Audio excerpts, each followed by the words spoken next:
can snowball. Like, you need something strong in the first 7 levels. So I don't think Rise is a good pick. Way too much ramp up time. And we're gonna find out the next game, and then the picks and bans. I've got to agree with you. And Minigun played that fine. So he's sitting 1 game ahead. Maybe he is a dark horse of the tournament. Watch him just win it all. Just some StarCraft guy. Just wins the whole league 1v1 tournament. That'd be pretty good. Coming up in match number 2, we've got OneBadBrad versus Chaox, Aphromoo versus OnlyJaximus, and then Rhux versus Westrice. That's all happening tonight here. Looks like we're getting the invite for game number 2, and hopefully we'll actually be able to see the bans this time. I don't think they're doing them in the actual game. They're just writing them out. Yeah, I hope they do it in the game. They might have already done it if they were on delay. Oh, that's true. Yeah, maybe they'll tell us. Yeah, we'll find out what the bans are. All right, they're just joining. They just made the room, so maybe they hadn't done the bans yet. So, well, while we've got the time, just a reminder to head on over to ebaycharity.gg where you can find out more information about the charity and the event that's going on right now, the eBay Charity Invitational by Onog. You can also head on over there, use the My Gadgets to contribute to the total donation that will come from eBay, and that will go to one of the many organizations that's represented by each of the players. So Saint is trolling. All right. Is he on tilt? How tilt is Fabbbyy right now, do you think? I don't know. It's no telling with Fabbbyy. I don't know. I want to see the Draven. He needs to pull out the Draven. I'm going to be disappointed if he doesn't. You're surprised he didn't in game 1. I don't know. They have not. Actually, we're missing a minigun. All right. He's in celebration. Yeah, he's pouring champagne all over himself. They're like, dude, you have 1 more. Oh. In the series right here. ROOT.Minigun plays Protoss. 4-team Root. There he is. Okay. Diamond Division 5. I was a Protoss main too. Easiest race. I gotta agree stalkers with you. every game. Gotta agree with you, Saint. Figured it out, man. It's I like, agree. damn, my mechanics aren't that good. I don't have a lot of APM, and I'm not that smart. I'll just play Protoss. It's like, I got this. All right, bans. Oh, they had to flip too. I think they do a coin flip for side. And it says Minigun won game 1, so Fabbbyy picks side and bans first. I don't see how like in the sides would matter. Maybe people just like being purple or red or whatever color it is.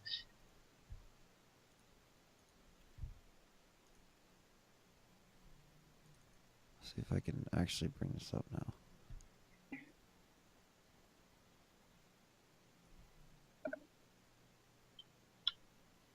All right. All right. So what do we got? We got Natalie, Caitlyn, Rhux, Ezreal. I'm surprised somebody banned Rhux. I guess like they don't want somebody pushing. All right. So who banned who? Fabbyyy banned Natalie. Okay. Minigun banned Kate.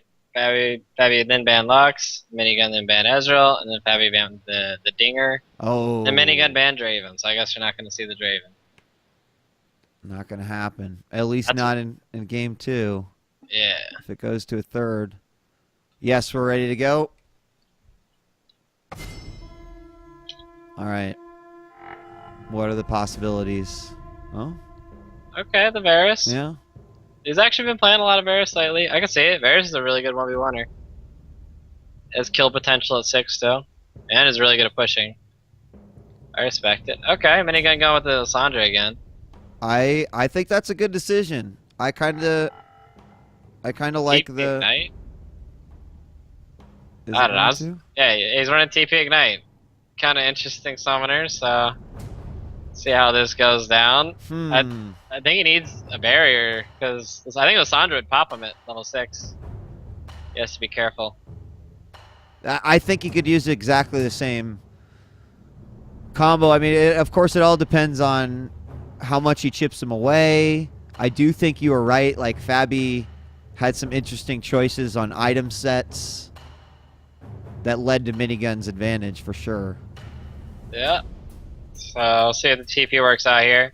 I think if you take TP, you want to take more of a defensive summoner like an exhaust or a barrier, because if you have TP, your whole goal is just to not die and to like push and put pressure. Instead, he's going with like the offensive summoner, the knight. He wants to go for the kill. It was a really weird choice. Rhux is like pacing around behind me. He's like eager to get this. He wants to do the 1v1. Yeah, he's pumped. He's amped. I think so. Seriously. Maybe there's some rivalry with Westrice or something. Oh, we got to get the backstory on that, if that is the case. All right. Westrice is a former Curse member, though, so I guess like Rhux on the academy playing top lane. I don't know. Maybe he wants to like show something up. That means he's going to play to win. Yeah. I like that. All right, so here we're sitting on our delay. Remember, best of threes. Head on over to ebaycharity.gg and check out more information about the eBay Charity Invitational by Onog.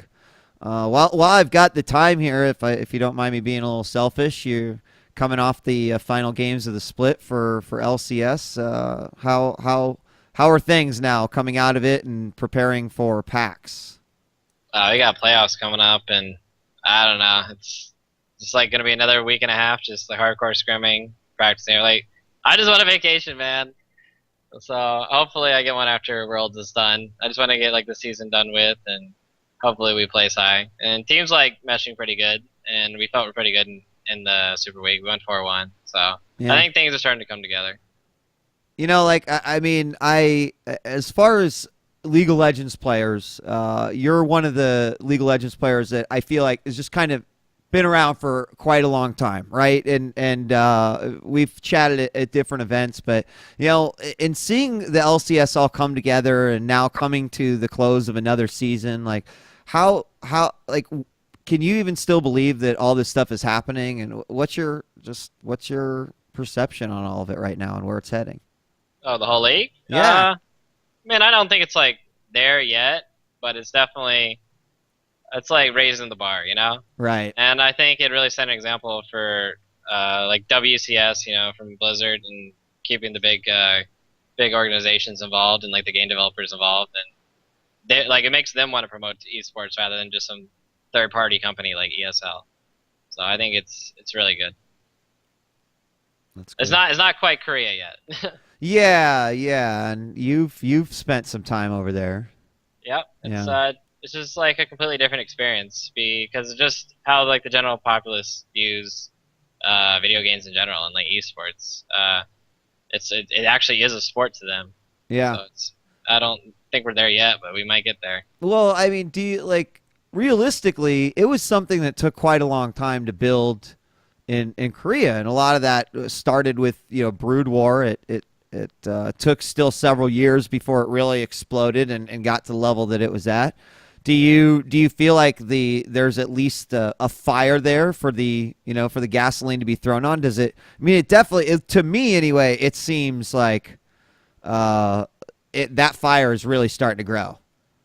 Yeah, it's definitely getting there, and I don't know, I get recognized so much more in the U.S. now, and it's just pretty funny that I'm like recognized for playing a video game, and I think like the general public is kind of like getting more into games, more into competitive esports. So I think I was talking to a writer, right? And like, they said not that many people even really pay attention to the esports scene. I think it's like 18% or something, or maybe even less than that. The people who play League even remotely know what esports is.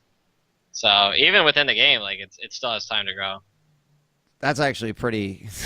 That's pretty amazing if you think about it. Just knowing the population. Yeah. Anyway, like 32 million or something. We're in between these matches. I might just pick your brain a little bit and talk about different things. So we're loading in now finally as we've got game number 2. Coming up here, Minigun is in the lead. Fabbbyy gonna try a little bit different approach this time. Almost Ignite decided TP. to. Yeah. Is he gonna go with the Dorans? Fabbyyy, you better go with that Dorans. Yes, he does. He chooses to go with no items. Oh, okay, never mind. He He did gets get Dorans. it. It lagged He for a second. So Minigun makes a change here. No fairy charm, and instead gonna go here with the cloth armor. So I think that's a good choice. He has less mana potions, so he can't really trade with them as much. But I think, actually, I don't know. That could come to bite him. That could come to bite him later, because he's probably gonna run out of mana trying to trade harass with Fabbyyy, and Fabbyyy has TP. So I think he's gonna run out of mana, and that could make him lose the game. do you think Minigun could? Yeah. Yeah. He already took a Q harassing. He's not going back. No, you're just gonna regen. All right. Yeah. Fabbyyy, I think Fabbyy's gonna be mad aggro. We'll see. Maybe not. He looks like he wants to be. He's on full tilt after that last game. Full tilt. Like he's on tilt to me. He's ready. Yeah, he already hit him with the arrow. He's got this. Oh! That arrow number 2? Yes. Yes. Fabbyy's got the sniper sights. Is that a 360 no scope? Oh, he's going for it. I told you. You can either, you go tilt and it can either hurt you, or like that. Land 2 arrows, you're good to go. All right. Fabbyyy coming back strong. Already has the CS lead with 1. And what an exciting game to kick it off. All right, well, so the several arrows did mean that we had a pot burned right away before the minion wave even came out. So 1 disadvantage for Minigun. Fabbyyy right now just clearing up, doing good on CS, and I mean landing those piercing arrows pretty handily early on. But I'm really curious to see how he's going to play into that. He's hit every single arrow 6. so far. Fabby's just dead on. He's just trading. Yeah, he's taking him down so much. I think he's just gonna play really aggressive and get him to blow all his pots, and then go back, get another Dorans, and then like TP back in the lane. I think he's just gonna use his TP aggressively. I mean, to be able to do that, not lose CS, and then just have the double Dorans, I think is huge. Yep. So much health, and if you take away Lissandra's ability to push and ability to blow you up, because you have the help from the Dorans, and I think he could definitely win this. Yeah, I really do think you called it. We could be seeing a third game. Of course, we'll see is, Minigun. I don't know. With the Dark Horse, we're not sure yet. We're still, the jury is still deciding on this. Yeah, Fabby's doing a really good job of dodging Minigun's Qs, not taking any extra harass when they're clearing the wave. Yeah, everything. I mean, he's really minimized damage. Another piercing arrow. It's actually really smart that Fabby's standing off to the side of the lane like that, because you can see when Minigun uses her Q to clear the wave, it extends out a little bit. So he's making sure that Minigun has to use his mana on clearing the wave rather than harassing. Oh, Minigun goes for a couple of hits. Nice. Piercing arrow comes out a second time.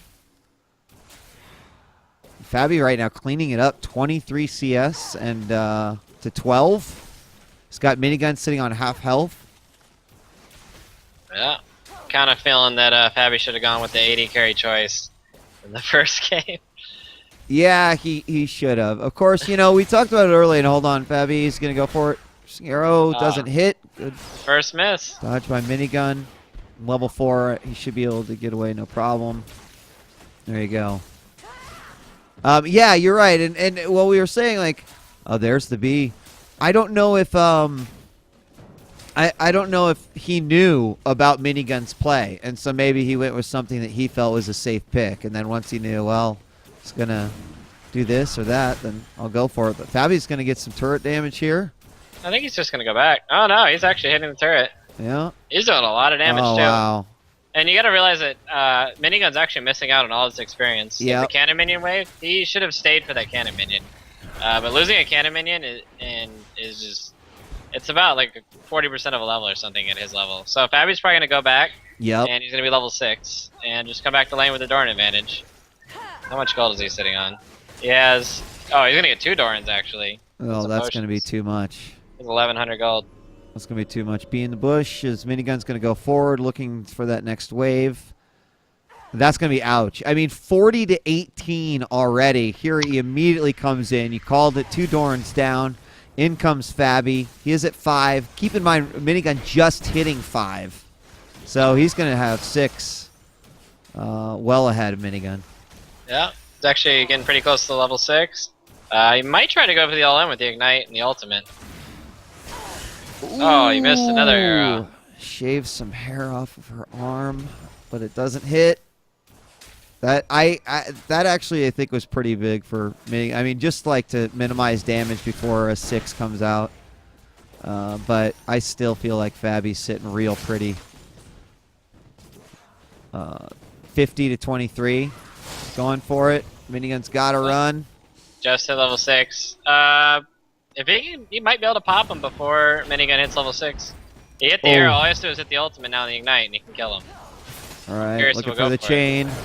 Oh, chain comes out, total whiff, but he's still got minigun so low. I mean, minigun right now, no more pots left. There's the last one used. Obviously, with the Doran's advantage, all those spells just hurt incredibly bad. Minigun does still have a combo, but I don't. The big mistake that Fabbyyy made there is like he shot the Varus ultimate at an angle, and instead of he just like positioned himself to where he could ulti it straight through that little nick in the turret, and he could have guaranteed his win. And he's actually going to send him back like one more time. I think you're right. Storins, yeah. That was a good call. I mean, already keep in mind the tower, just a third the way done with those triple Dorans. This could. This is game. That's game. That's it. GG. I think so. Oh my God, no, no, it's not. Is he gonna He's gonna do it? Just do it. There it is. Oh, there we go. He would have won on ties CS it up. He has almost double his CS. All right, that's the end of that one. And going to sudden death. GG. All right, that was clearly a better choice for Fabbyyy. Clearly. But a bit surprising. Well, I mean, you know, it worked for Minigun in game 1, right? So why change it up? Yeah. See if I bet you he's going to go with the Varus again. Could see a Varus ban. Wouldn't be surprised. Well, every single time Minigun's banned is. But I think that'd be smart. Waiting for it. Where is it? Alright. Let's start the bans here.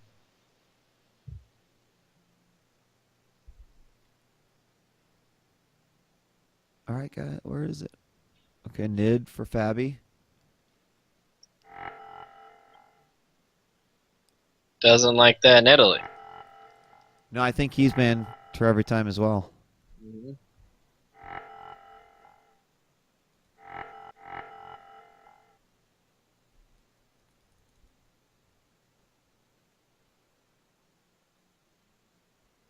The Draven again. I guess we won't see Draven anytime here.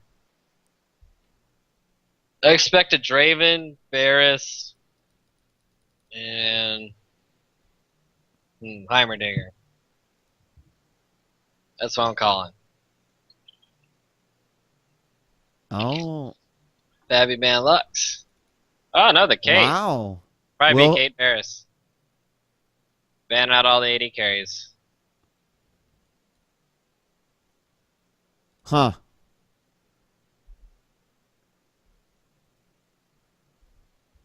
What is he? Giving it deep thought. Or else he doesn't realize it's his.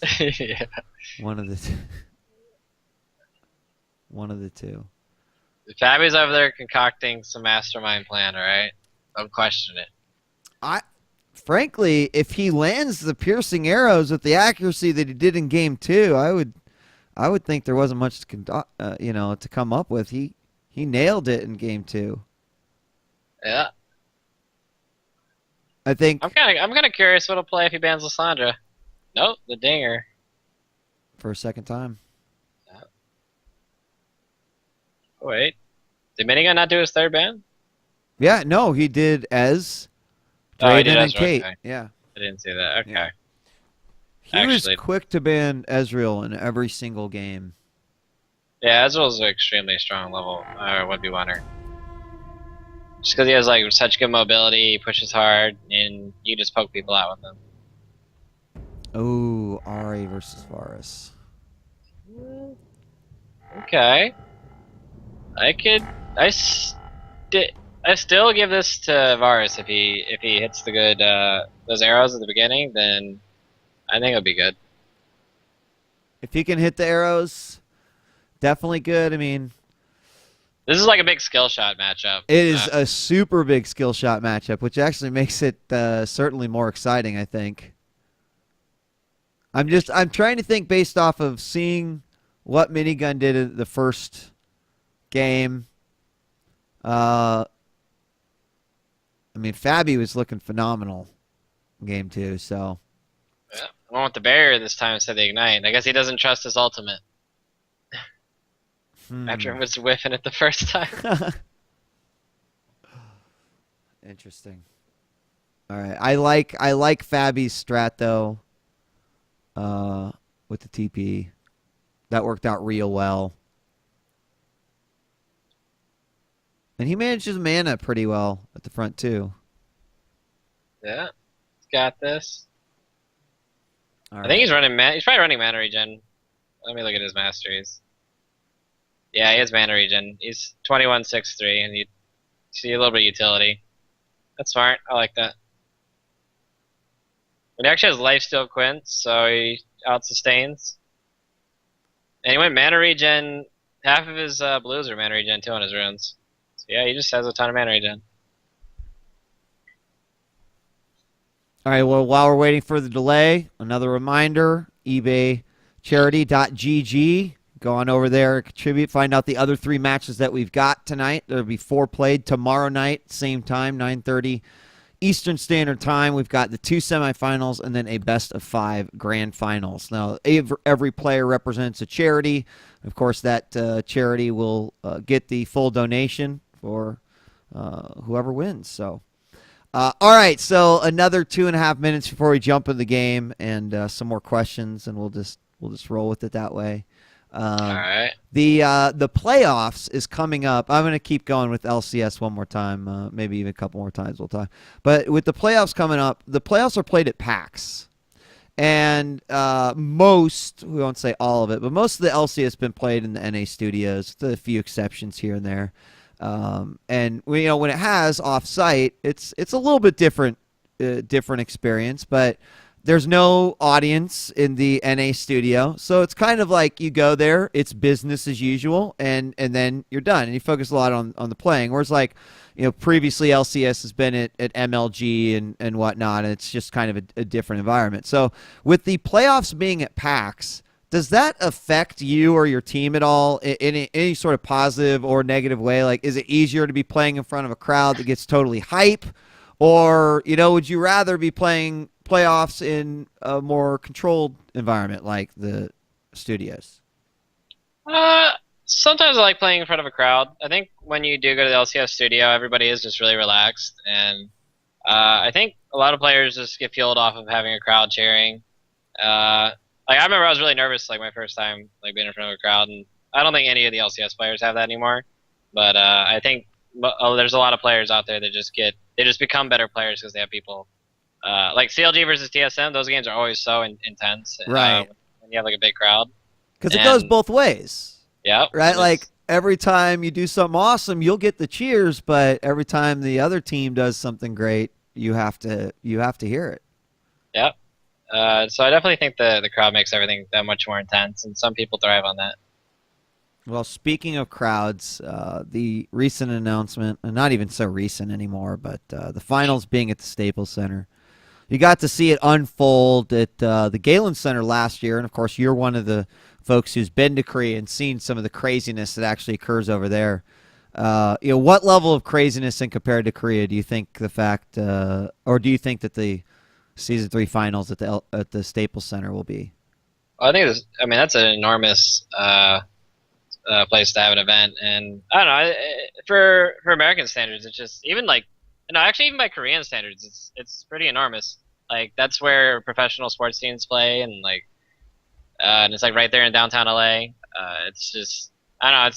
I think this is kind of like groundbreaking for esports in like the western areas. Should be good though. You going? Yep. Oh, okay. You gonna be working? You remember the Worlds last year? You get to have the pleasure of talking like so long. Yeah, maybe. I don't know. We'll see. All right. Gotta keep closed lips on that, I guess. Yeah. TBD. All right. What do we got? We got the TBD. Doran's Ring 2 pots versus the Doran's Blade. Let's see some mass Dorans. Wait. Okay. Got it. All right, so Minigun is sitting at 1. His opponent, Fabbbyy, went down in round number 1 and easily came back in round number 2. And Fabbbyy might go for this early damage right away. We're going to get orbs from Minigun. Of course. Really nicked him with it. Yeah. Fabbyyy, just staying right out of vision, trying to see if he can tag one of them. I don't know. I mean, maybe the fact that he landed 3 arrows without missing was the bigger reason why Game 2 came out. But yeah, those arrows do so much damage. Even at level 1, it's like 130 damage. And then once you get your W, you have the passive to stack on top of that too. So it's just a huge amount of poke. Fabbyyy just going to do a dance. Winner decides the first person to move on to the semifinals. And there he goes. Fabbyyy fires his first shot and nails it. Instantly, Minigun is going to go ahead and be back. And you can do that, obviously, because the minion wave hadn't started yet. So I don't blame him. He stacked a lot of damage early on in Game 2. Yep. So okay. So he's gonna get to wait. He's gonna get to lane a little bit late, but I think he'll get all the CS. he is. Yeah. Run, little Ari, run! She's trying her best. Tails weighing her down.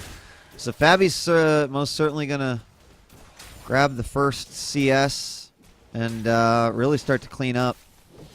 I think one of the important things for Minigun is just, mana management. Yeah, you can see Fabbyy's just auto-attacking every single creep. He's not even really focusing on last hitting. But he actually has hit all the CS. But he's just relentlessly, he's just destroying with autos. Already is a health potion. Rough. Minigun did go with cloth armor that one game, but not in this situation. Orb go out. Fabbyyy easily jukes, no problem.